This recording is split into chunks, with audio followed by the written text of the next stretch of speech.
Magandang gabi po, Luzon, Visayas at Mindanao.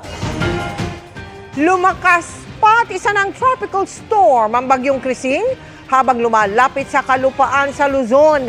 Pero hanggang Visayas at Mindanao na ang ulang dala ng habagat dahil sa paghatak ng bagyo. Sa buong bansa na rin ang kabi-kabilang rescue operation dahil sa mga pagbaha. Sa Negros Oriental, 3 menor de edad ang sinagip sa rumaragasang ilog. May inano ding jeepney sa Cagayan. Nakatutok si Mariz Umali.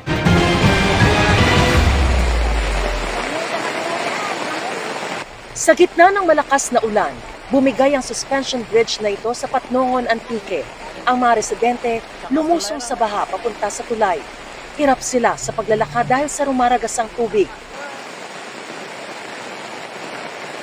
Inakyat nila ang tulay para subukang ayusin ito. Niragasari ng kulay putik na baha ang kalsadang ito sa bayan ng Tibiao sa Antique pa rin.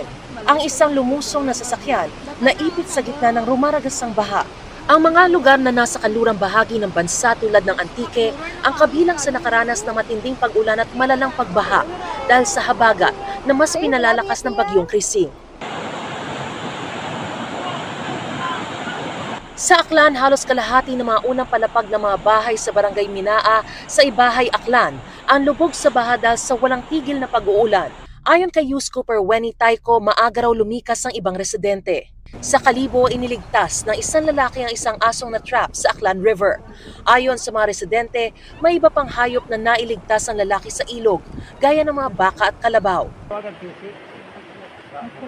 Sa gitna ng rumaragasang ilog sa Negros Oriental, 3 menor de edad ang natrap at isa-isang iniligtas. Nakatira raw ang 3 sa kubo sa isang isla sa gitna ng 2 ilog at hindi nakauwi matapos matrap sa baha. Matindi rin ang epekto ng habagat sa Mimaropa. Pahirapan naman ang pagtawid ng mga residente sa Puerto Princesa sa Palawan dahil sa tindi ng pagbaha. Gumawa ang rescuers ng improvised na tulay para makatawid ang mga residente. Abot tuhod pa ang baha sa ilang barangay.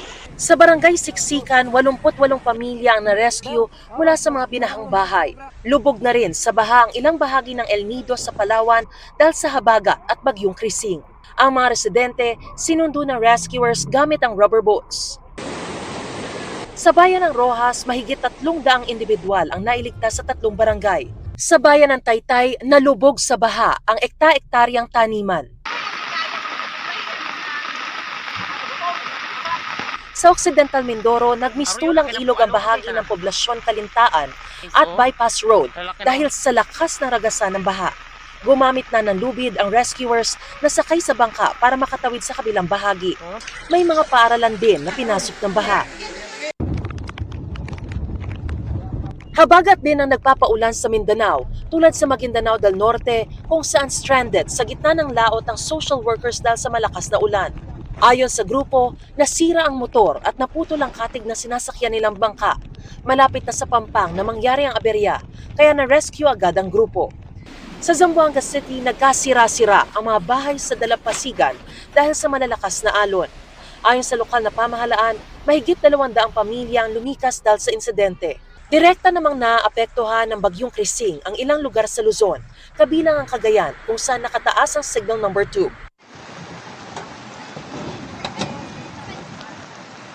Sa Peña Blanca, naanod sa baha ang jeep na yan. Ayon sa Cagayan Provincial Information Office, sinubukan tumawid ng jeep ngunit nabalahaw. Walang sakay ang jeep na matangay ng rumaragasang baha. Sa Apari, Cagayan, nabuo ang isang ipo-ipo. Tumagal ito ng ilang minuto ayon sa MDRRMO Apari. Wala namang naitalang sugatan o nasirang bahay sa insidente. Para sa GMA Integrated News, Mariz Umali, nakatutok, 24 oras.